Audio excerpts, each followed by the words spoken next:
Last time on the Alpha Male Universe. The exact description of what's going down. You wanted to see me fight for a long time. Well, I'm about to give you guys the fight of the century. Let's go. I'm here. I look at them and think to myself, man, what if one day I would become the Ninja Turtle? Get out of here, man. Shit, I'm saying. All right, closing speech, guys. Gypsy Crusader. And this is a promise from me. He won't be a gypsy, he won't be Crusader anymore. He won't be Paul, and he won't be fucking Miller. I'm gonna fucking burn him alive. Welcome back to the Alpha Male Universe. So when I made my last chinless video, okay, I genuinely thought that that was it until the big fight. But you know what? I played myself because we're dealing with an alpha male. And you know what? If you've been watching the AMU, you're only a real man if you record every single second of your life. So it looks like the princess showed up. He showed up to the hotel. He dropped this like documentary alongside Gypsy Crusader. It's actually not under his YouTube channel, but it's under like the Duel Arena, whoever's sponsoring this fight. And we're going to delve into it because it's truly delusional, it's an AMU classic, and we're gonna have fun watching it at the expense of that bitch chinless Azoulay. So you know what? Let's get this show on the fucking road. Some people said that they're coming to kill me. So I brought my whole team, and the vest is to protect me. We got the vest, we have weapons, we're ready for real war. A real king doesn't back out. Doesn't matter what he has to do. When I say to people, you don't understand what I put on the line, I put my life on the line. But when you fight for the right cause and the truth, there's nothing that could stop you. Alright, so whatever the fuck that meant, right? He shows up in a bulletproof vest. Maybe he's wearing the plates, who knows? But he doesn't have his magazines facing the correct direction. Anyone who has handled a weapon before will clearly be able to see that this goober has him in the wrong direction. And it's really funny because he's like, oh, we're prepared for war. You can't even load your weapons. What are you talking about? Like, and he's not even wearing a helmet. But he's one of these guys that probably should be wearing a helmet, if you know what I mean. But you know what? I cannot believe he actually showed up. It was long theorized that he was just not going to show up. He was never going to show face. He was going to pull out of the fight. But I honestly feel like he put himself in a corner from all of the roasting, from all the bullshit that he has said. If he didn't show up, it would probably be, I don't know, maybe more devastating than being KO'd. I have no idea. I feel like he's going to take an L no matter what. And now let's transition to the documentary. Man, we're here for the documentary. What? What are you doing here? Documentary? For what? Your fight with your Gypsy Crusader? Who's Gypsy? The that guy. I remember this guy. You're fighting him in 5 days. Yeah. Yes, I am. Aren't you training? I'm fighting him. He's fighting me. This guy is fucking cheap. So what I need to train for, my friend? I got myself nice big bottle of Arak, King's Fury. I'm ready to kick his ass. Now let's be real, guys. I'm going to fuck him up. I'm going to break his face in half. If he thinks now he has to put on makeup to look like a clown so people don't recognize it's Gypsy, he won't need that makeup anymore because people are not going to recognize him after this fight. You know, guys, it's really funny when you take away this music that hypes them up in these documentaries and they just look so stupid. Everything is beyond cringe. Why did he change his accent? Like, what is up with that? Genuinely, I have no idea why he decided to switch up to whatever type of movie character he's LARPing as. And, you know, wonderful preparation, being on alcohol and then also taking pre-workout. That is the most trash preparation for a fight and just really goes to tell you that the true clown is Azoulay. When I came into social media, I came in to just help young men become stronger. It wasn't my decision really to come in and create fame or create too much noise. I just kind of spoke the way that I speak normally, the way I speak with my friends, with my family. And it seemed like it created a shock. Like people don't speak anymore. You know, everybody's trying to be very more politically correct and not really hurt people's feelings. But saying the truth, I didn't think that would be controversial. I thought if someone is fat and you say, look, you're overweight, you need to lose weight, that would be you being kind to them because you want them to have a long, healthy life. Eventually, people found out that I was Jewish, and then I started to get a ton of hate. And then the whole world came down on me after October 7th, and we're like, oh, you're Oh, okay, sure, he's never brought up that he's Jewish every other sentence. What a fucking liar. Nobody cares about what culture this guy is from. This is just some stupid narrative he keeps trying to paint to everybody. Why everyone roasted the fuck out of him is because initially he started saying stupid stuff, okay? He said that he beat up 30 men, that he trained with the Shaolin monks. He used to walk around with an axe, all right? I remember when we first introduced Azoulay to the AMU, and it was genuinely funny to roast him. And to a certain degree, it still is, right? But it got a lot more serious when John Bravo revealed all of the S-Crime stuff about him. That's genuinely when everything changed about him. He used to be, I feel playfully roasted by people. He was even roasted by Moist Critical at one point. And then everything came out. But no, everybody just doesn't like him because of his culture. What a fucking liar. world came down on me after October 7th, and we're like, oh, you're Jewish, you're Israeli, we want you dead. It's crazy, but no matter what you do, you are wrong on social media. And I realize that it's more of the portal to hell. Anyone that holds a phone and gets onto social media enters the portal to hell.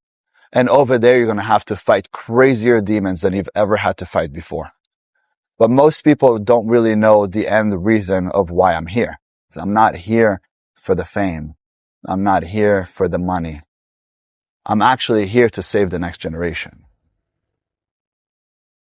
Oh my God, not the stare off into the distance. How are these guys not laughing? Who is interviewing this guy? Do you think they hired one of those AMU podcaster type of people? Do you think that they picked up Clinton Cream Pie and were like, you know what, come out of retirement, interview the princess, and let's make this happen? Because I have no idea how these people are not reacting to the bullshit that he is saying. To save the next generation? Who does this guy think he is, huh? Does he think he's a fucking Gandhi level character? This guy. All right, you know what? Let's continue watching. I'm sure I'm going to lose more brain cells. But I know one thing, he's weak. He's very weak. And I'll tell you why he's weak. Because I went through some worse shit than he did. But he chose to be the villain, while I chose to be the hero. The weak ones will go to the evil. The strong ones will thrive and end up victorious. I think my mind is my most powerful asset. My mind is impenetrable, impregnable, unstoppable, untouchable. No matter what you do, nothing penetrates it. It's almost like it's not even me and Gypsy anymore. There's a mission. The mission has to be taken care of.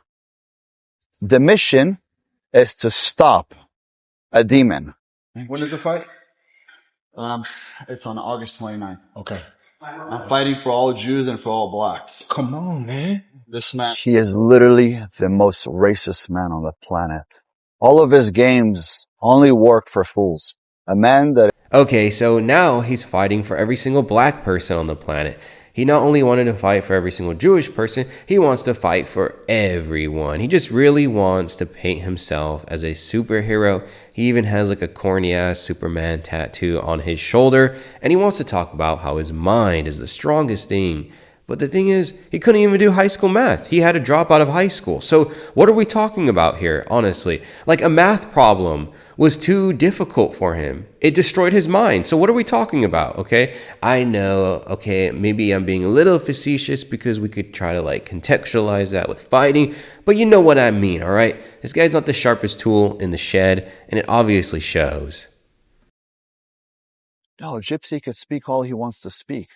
He's gonna speak fucking ancient Chinese when I'm gonna put my fist in his mouth. He's not gonna speak the same. The brain all of a sudden doesn't function. Your feet give out right under you. It doesn't matter how big he is, how strong he is. When you get punched in the mouth, all of a sudden, you start seeing stars. I know you see me as a joke, but I see right through these little boys' eyes, and I could see your fear. I want you to know I'm coming for you. And there's nothing and no one that could stop me. All right, so he's coming for Gypsy Crusader. I don't know what he meant by that. Okay, it could mean anything. It's the princess. But you know what? If you're enjoying this video, then please be sure to hit that subscribe button. I'd really appreciate it. And we all love people joining this awesome community. So we've heard from the princess.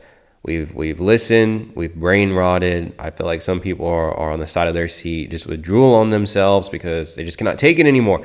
So what are we going to do next? Well, we're going to tune in to Gypsy Crusader because he was also featured in this documentary. And one thing that I've noticed about the lead up to this fight, because it's been about a month of the lead up, right, is that there's hardly been any footage out there of Gypsy Crusader. And I feel like he's taken this fight a lot more seriously than Azoulay. I feel like Azoulay has treated this as an opportunity to get a bigger audience or whatever. But Gypsy Crusader to me strikes me as someone who just wants to annihilate the chinless lame, honestly. So, you know what? Let's tune in now. Since I'm 19 years old, like I remember what it was like to fight for no money. I was fighting in the beginning for the pure glory of it, for the experience, and because I loved it. There was no money involved. You know, he's taking his first fight. He's getting paid this money. Like, he hasn't earned that, in my opinion, at all. I don't know what his online audience is, to be told. I don't even know what he's famous for. It completely just is beyond me. Like, I just see people making fun of him all the time. So I'm not really sure what his online audience is. I'm asking myself the same question, Gypsy Crusader. You know, behind all of the botted followers, the botted subscribers, there's hardly anyone that roots for the princess. There's a lot of comments that you'll see saying like, oh, we root for the king. Hell, you may even see it on a video like this too. I've seen a couple of people comment saying like they glaze the king or whatever, right? But when you pull back all of the bullshit, there's hardly anyone that is rooting for him. And it tells because whenever he uploads a video, he'll get like 1,000 views. And it's just people laughing at him. So in a way, he's like gaslighted. The princess has gaslighted every single person who doesn't know anything about the AMU, who doesn't know anything about his true story, into thinking that he's legitimately a famous person. It's actually the most wild thing ever to witness in the AMU, and Gypsy Crusader isn't wrong at all. So let's hear his closing thoughts. I would want him to know that he's in over his head. You do not know what it's like to be in there. You don't understand the chaos. You don't understand the adrenaline dump. You don't know anything. You have not earned this spot that you're in. The only reason that you are there is because people hate you and they think that you are a laughing stock. That's it. You're the comic relief. You're the punchline.